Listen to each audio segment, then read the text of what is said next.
Hello student, एक बार फिर से आपका स्वागत है। आज हम पढ़ने वाले हैं रुधिर के बारे में। और ब्लड में हमने कुछ डिस्कशन पहले कर लिया था। हमने इससे पहले की क्लास में चर्चा की थी, वह फर्स्ट टाइप की जो रुधिर कणिकाएँ हैं उस बारे में बात की थी। उससे पहले की क्लास में हमने प्लाज्मा के बारे में बात की थी, प्लाज्मा का संगठन होता है उसके चर्चा की थी।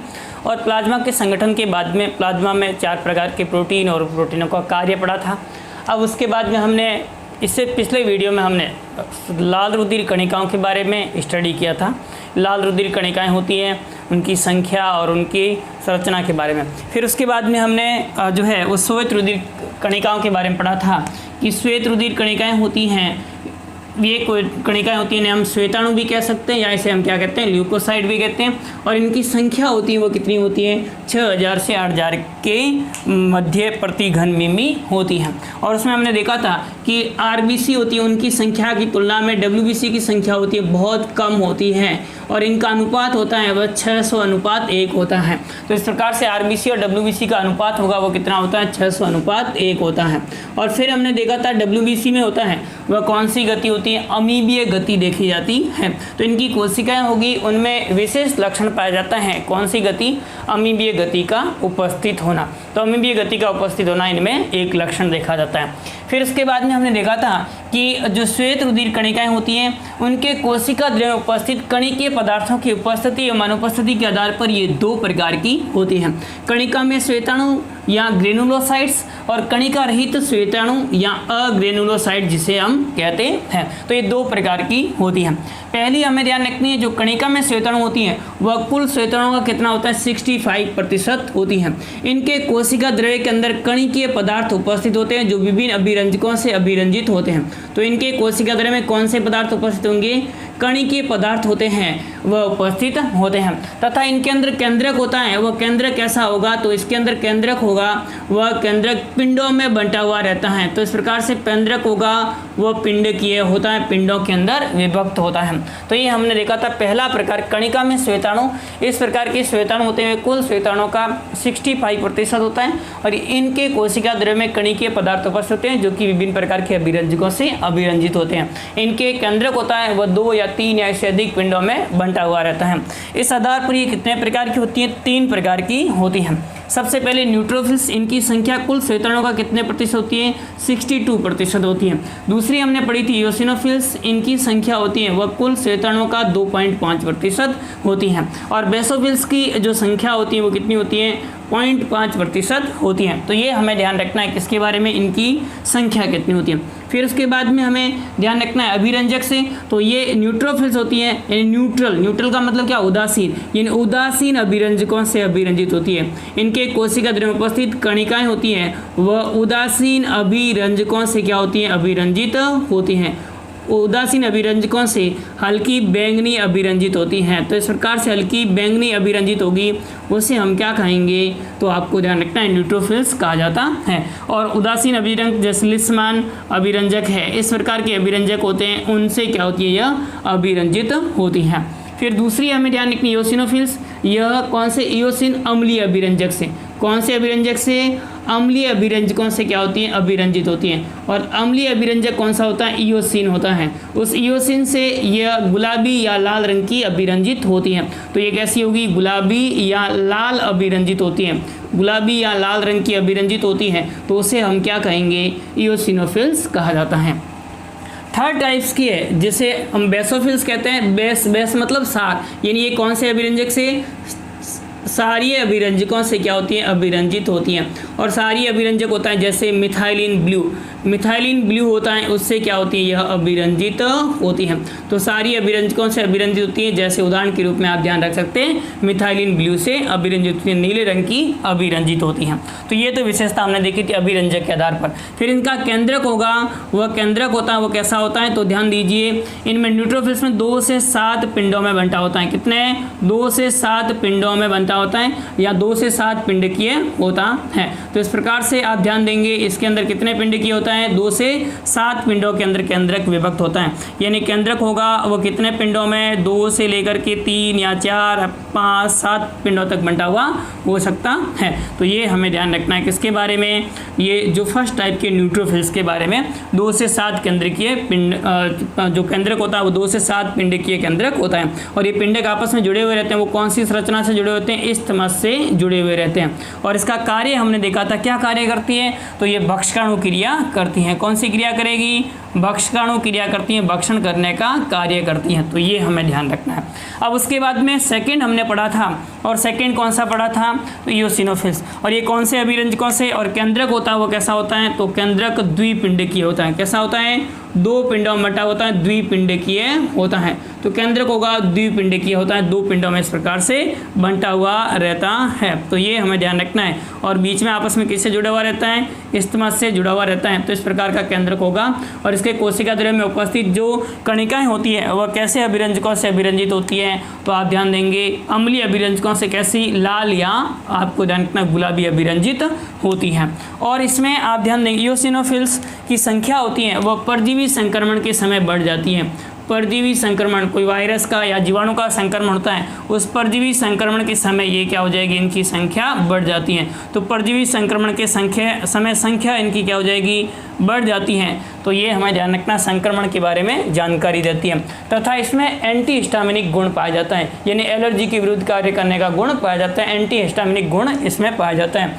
तथा जो न्यूट्रोफिल्स में कोशिका पारण की क्षमता होती है, कोशिका को भेदन की क्षमता होती है, कोशिका पारण की क्षमता होती है वह क्या होती है, अधिक होती है। जबकि इसमें कोशिका पारण की क्षमता क्या होगी, अपेक्षाकृत क्या होती है, कम होती है। तो ये हमें ध्यान रखना है। और इसमें तीसरी बेसोफिल्स है, इसके अंदर हमने देखा था कि केंद्रक होता है वो किस प्रकार का होता है, तो केंद्रक होता है 2 से 3 पिंडों में बंटा हुआ रहता है। कितने पिंडों में, 2 से 3 पिंडों में बंटा हुआ रहता है। यानी इसके केंद्रक होगा वह कितने पिंडों में, 2 से 3 पिंडों में बंटा हुआ रहता है। और केंद्रक होगा वह किस आकृति का होता है, एस आकृति का होता है। तो केंद्रक होगा वह एस आकार का होता है तथा 2 से 3 पिंडों में बंटा हुआ रहता है।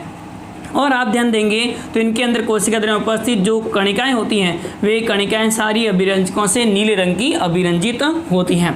कार्य क्या करती है, तो आपको ध्यान रखना 3 पदार्थों का स्त्रावण करती है, मैंने बताया थे कौन कौन से। तो एक तो आपको ध्यान रखना हिस्टामिन, कौन सा पदार्थ ध्यान रखना, हिस्टामिन, जो कि एलर्जी में कार्य करता है। दूसरा आपको ध्यान रखना हिपेरिन, कौन सा पदार्थ ध्यान रखना है, हिपेरिन, जो कि रुधिर प्रतिस्कंदक का कार्य करता है। हमारी रुधिर वाहिनियों के अंदर रुधिर का थक्का नहीं जमता है और थक्का जमने से रोकने का कार्य करता है, वो कौन करता है, हिपेरिन कार्य करता है। तो हिपेरिन होगा रुधिर प्रतिस्कंदक कारक के रूप में कार्य करता है, अर्थात रुधिर वाहिनियों में रुधिर को थक्का जमने से रोकने का कार्य करता है। फिर उसके बाद में हमें ध्यान रखना है कौन सा, तो हिपेरिन के बाद में तीसरा सेरोटोनिन, जो कि रुधिर वाहिका संकीर्ण के रूप में कार्य करता है। यानी रुधिर वाहिनियां होगी उसको संकीर्ण होने से रोकने का कार्य करता है, वो कौन सा पदार्थ करता है, सेरोटोनिन करता है। तो ये हमें ध्यान रखना है किसके बारे में, तो ये पहले जो प्रकार की थी जिन्हें हम क्या कहते हैं, ग्रेनुलोसाइट प्रकार की, या जिसमें कणिकीय पदार्थ उपस्थित होते हैं। अब दूसरे प्रकार की है मोनोसाइट। ध्यान दीजिए मोनोसाइट्स होती है उनमें सबसे पहले आपको दूसरा प्रकार ध्यान रखना है, कणिका में श्वेताणु। इस प्रकार के श्वेताणु से उसके कोशिका द्रव्य में क्या पाते हैं, कणिकीय पदार्थ उपस्थित होते हैं।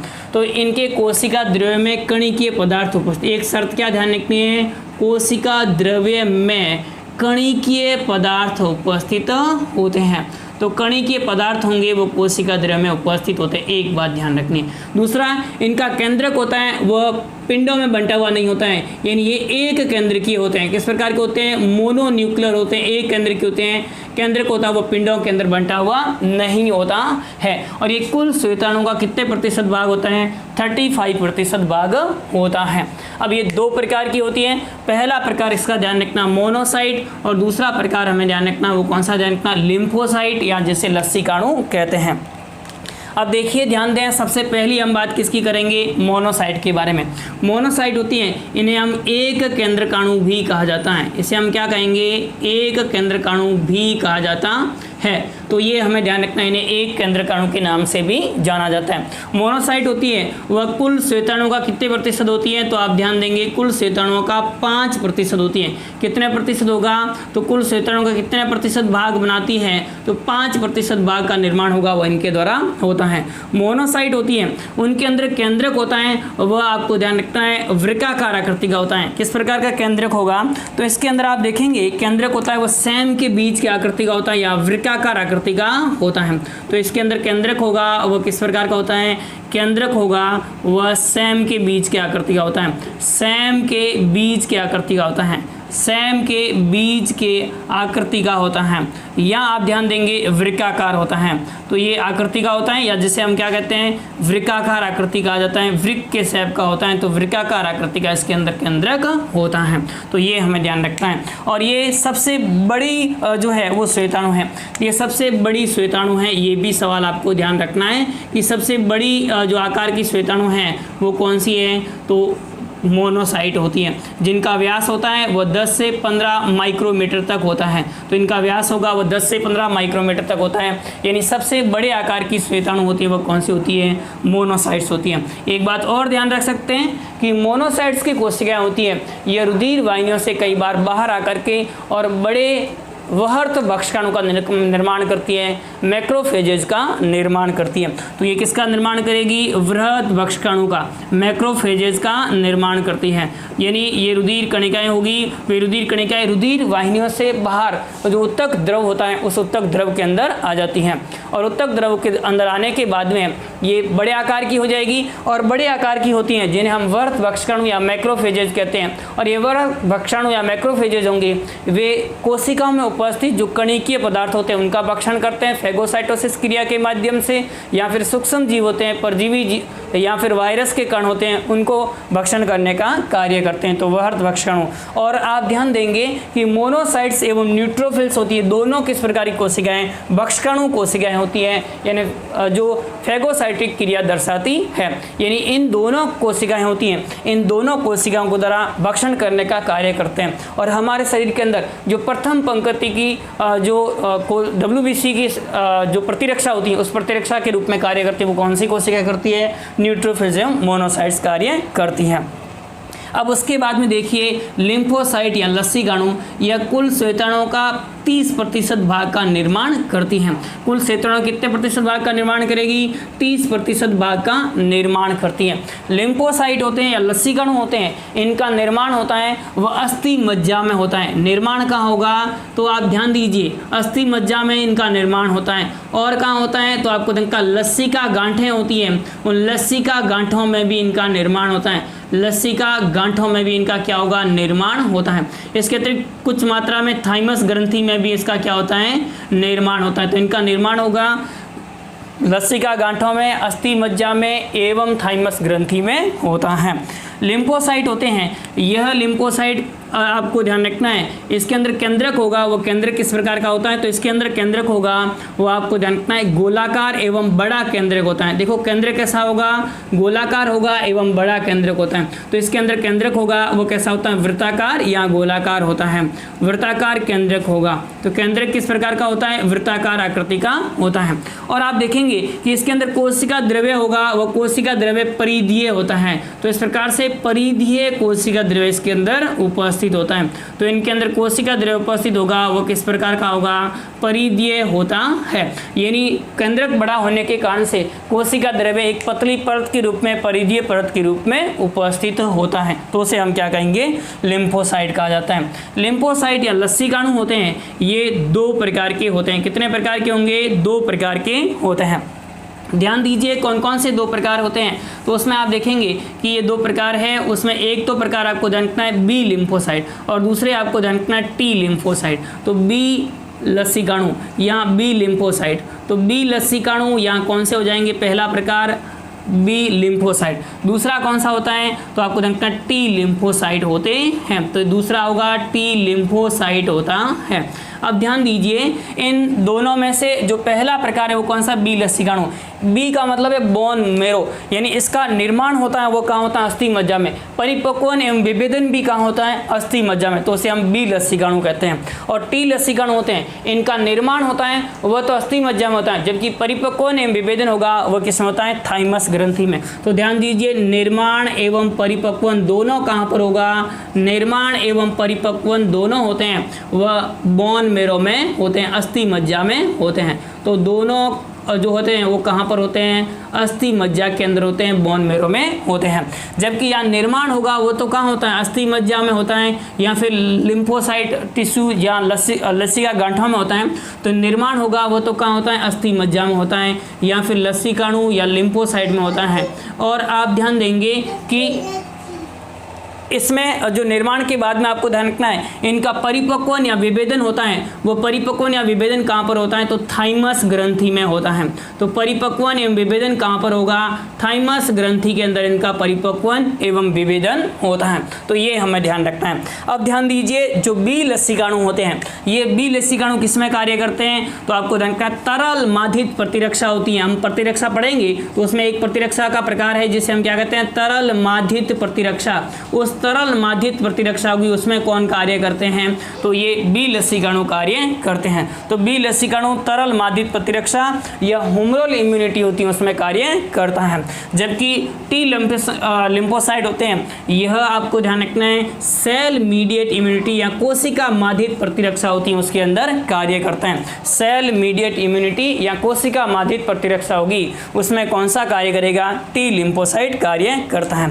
देखिए, बी लिम्फोसाइट होती है, उस बी लिम्फोसाइट में आप देखेंगे तो इसका मुख्य कार्य क्या होता है कि एंटीबॉडीज, हमारे अंदर जो प्रतिरक्षा होती हैं, IgA, IgG, IgM या IgE, इस प्रकार की प्रतिरक्षा होती हैं, उन प्रतिरक्षाओं या एंटीबॉडीज के निर्माण का कार्य होता है वो बी लसिकाणुओं के द्वारा किया जाता है। तो बी लसिकाणु होंगे वे किसका निर्माण करेंगे, प्रतिरक्षा का निर्माण करेंगे, एंटीबॉडीज का निर्माण करेंगे। और ये प्रतिरक्षा होती हैं वो तरल पदार्थ या उत्तक द्रव में जाकर कार्य करती हैं, इसलिए इसे तरल माधित प्रतिरक्षा कहेंगे, वो आगे हम पढ़ेंगे। तो इस प्रकार से तरल माधित प्रतिरक्षा में बी लसिकाणु कार्य करते हैं। जबकि टी लसिकाणु होते हैं ये कोशिका माधित प्रतिरक्षा में कार्य करते हैं।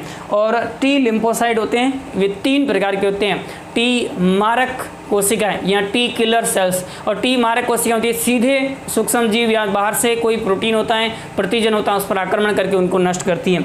दूसरा टी सहायक कोशिकाएं होती है, और टी सहायक कोशिकाएं होती है ये बी लिम्फोसाइट को एंटीबॉडी निर्माण के लिए प्रेरित करती हैं, सहायता करती हैं। तीसरे प्रकार की है वह टी संदमक। टी संदमक होती हैं, यह आपको जानना, टी मारक कोशिकाओं को, जो टी लिम्फोसाइट है टी मारक कोशिकाएं हैं, उस टी मारक कोशिकाएं होती हैं उन कोशिकाओं को अपने ही उत्तकों को नष्ट करने से रोकने का कार्य करती हैं, उसे बचाव का कार्य करती है। तो ये था किसके बारे में, श्वेत रुधिर कणिकाओं के बारे में, कि श्वेत रुधिर कणिकाएं होती हैं वो कितने प्रकार की होती हैं, किस प्रकार से उपस्थित होती हैं और इनका कार्य क्या क्या होता है।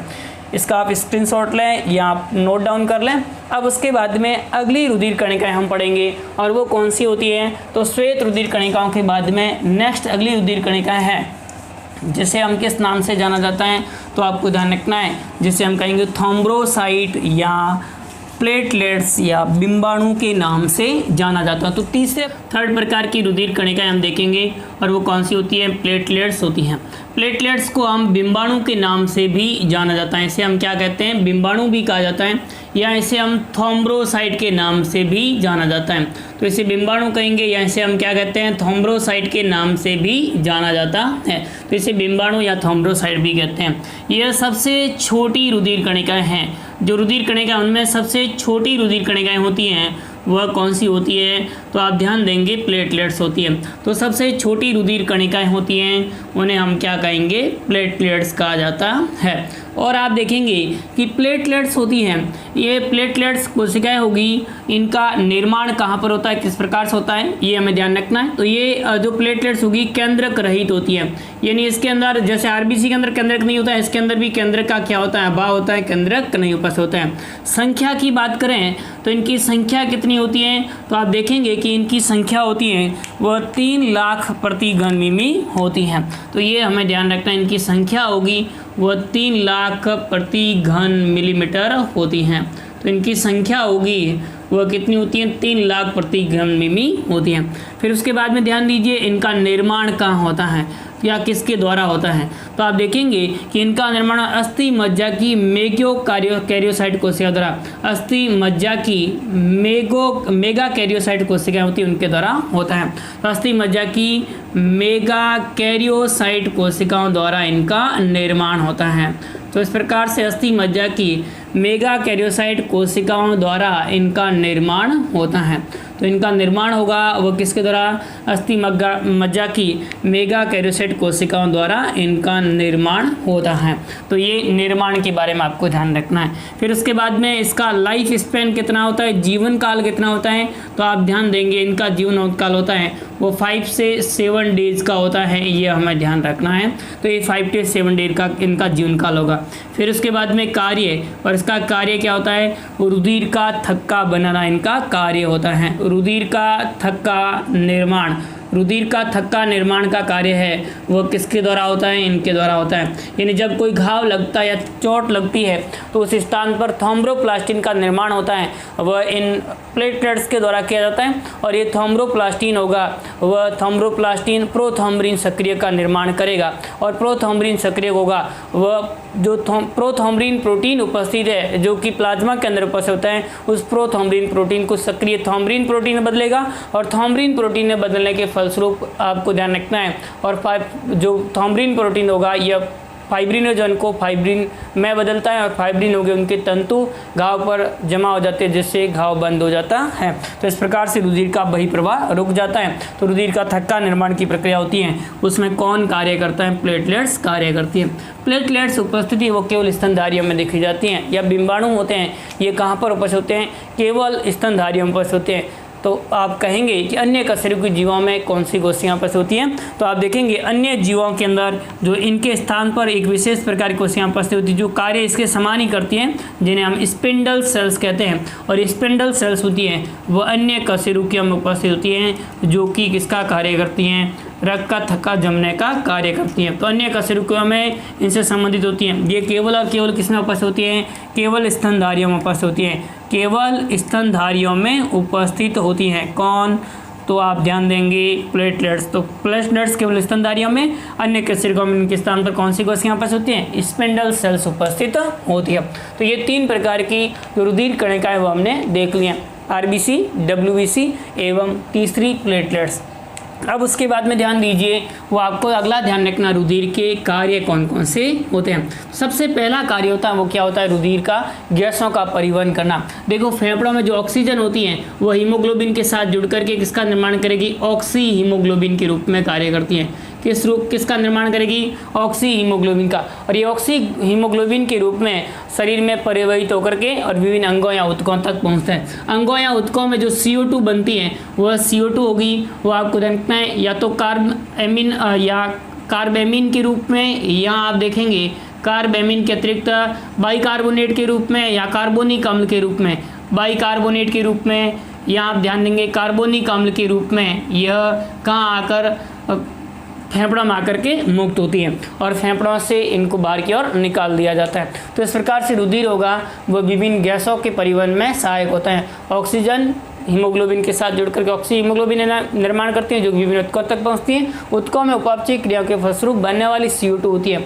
वह CO2 कार्बेमिन बाइकार्बोनेट या कार्बोनिक एसिड के रूप में पुनः फेफड़ों तक पहुंचती है जहां से बाहर की ओर निकाल दिया जाता है। तो ये पहला कार्य होगा कौन सा, रुधिर का, तो गैसों का परिवहन। दूसरा कार्य आपको क्या ध्यान रखना है, खाद्य पदार्थों का वितरण।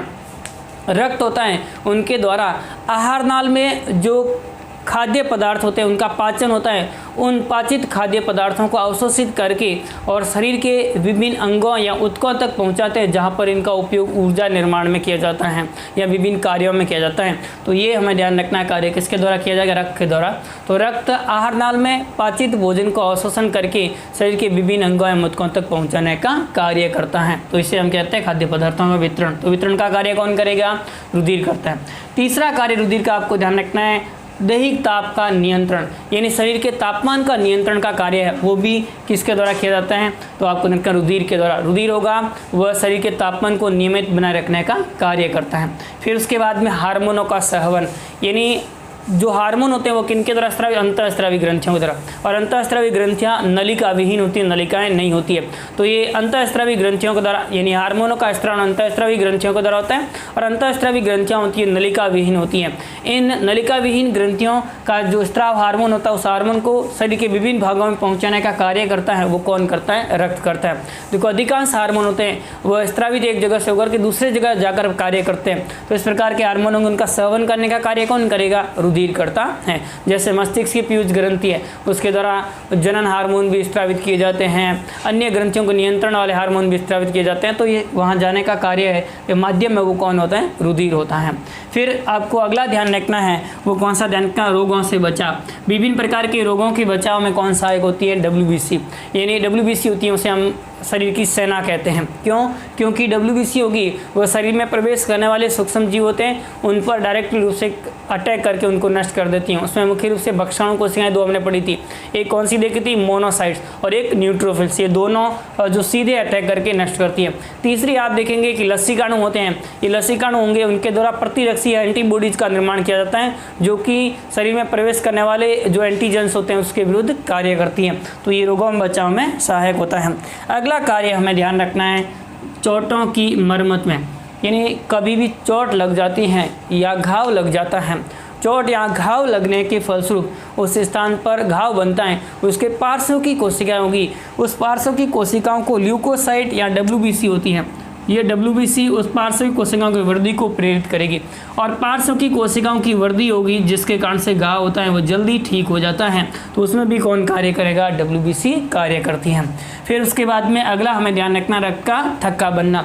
रक्त के थक्का निर्माण की क्रिया होती है, उसमें कौन सी कोशिकाएं कार्य करती हैं? तो आपको ध्यान रखना प्लेटलेट्स, या जिसे हम बिंबाणु कहते हैं, तो प्लेटलेट्स होंगे या बिंबाणु होंगे, ये कार्य करेंगे।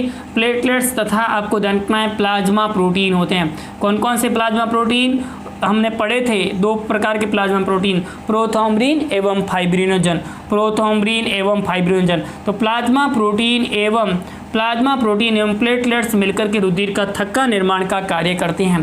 प्रोथॉम्ब्रिन एवं फाइब्रिनोजन मिलकर के किसका कार्य करते हैं? तो आप ध्यान देंगे फाइब्रिनोजन मिलकर के, और आपको ध्यान रखना है प्लेटलेट्स के साथ क्रिया करके और थक्का निर्माण का कार्य करते हैं। तो थक्का निर्माण होता है जिससे रुधिर का बहिस्राव रुक जाता है। अगला अपन ध्यान देंगे उत्सर्जी पदार्थों का स्रावन। देखो शरीर में विभिन्न प्रकार की उपापचयी क्रियाएं होती हैं, और इन मेटाबॉलिक रिएक्शन से उपापचयी क्रियाएं होती है, उन क्रियाओं के दौरान विभिन्न प्रकार के उत्सर्जी पदार्थ बनते हैं। मुख्य रूप से नाइट्रोजन अपशिष्ट पदार्थ बनते हैं। इन नाइट्रोजनी अपशिष्ट पदार्थ जैसे यूरिया है, यूरिक अम्ल है, इनको लक्ष्य अंगों यानी उत्सर्जी अंगों तक पहुँचाने का कार्य वो किसके द्वारा किया जाता है? रुधिर के द्वारा किया जाता है। तो आप ध्यान देंगे रुधिर के द्वारा उपापचयी क्रियाओं के दौरान बनने वाले नाइट्रोजनी अपशिष्ट पदार्थों को उत्सर्जी अंगों तक पहुंचाने का कार्य किया जाता है। फिर उसके बाद में अगला कार्य हमें ध्यान रखना जल का संतुलन, यानी शरीर में जल की मात्रा होती है, यानी जल की जो मात्रा होगी उत्तकीय कोशिका में बराबर उपलब्ध हो, इसका नियंत्रण कौन करता है? रुधिर करता है। तो जल की उत्तकीय कोशिकाओं में बराबर उपलब्धता का नियंत्रण है वो रक्त के द्वारा किया जाता है। अगला हमें ध्यान रखना है लास्ट कौन सा?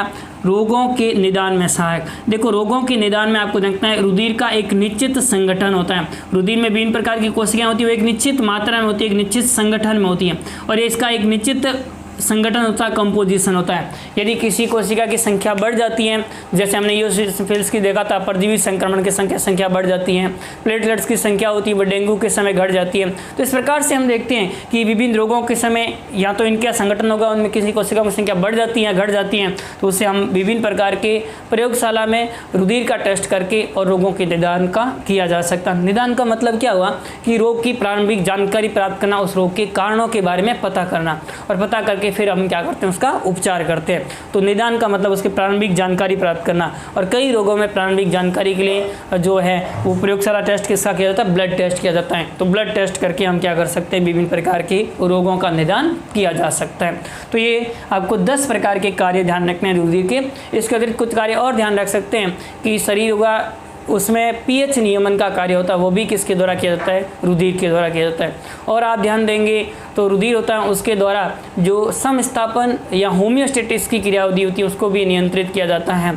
तो अलग अलग वातावरण में, अलग अलग परिस्थितियों के अंदर, अलग अलग भौगोलिक स्थितियों में रहने वाले व्यक्ति एवं जंतु होते हैं, उनमें भी जो है समस्थापन की क्रियाविधि का नियंत्रण भी किसके द्वारा किया जाता है, ब्लड के द्वारा किया जाता है। तो ये था इस प्रकार से जो ब्लड होता है उसके संगठन किस प्रकार से होता है, उसमें कौन कौन से आपको कणिकाएँ उपस्थित होती हैं और उनका कार्य क्या होता है।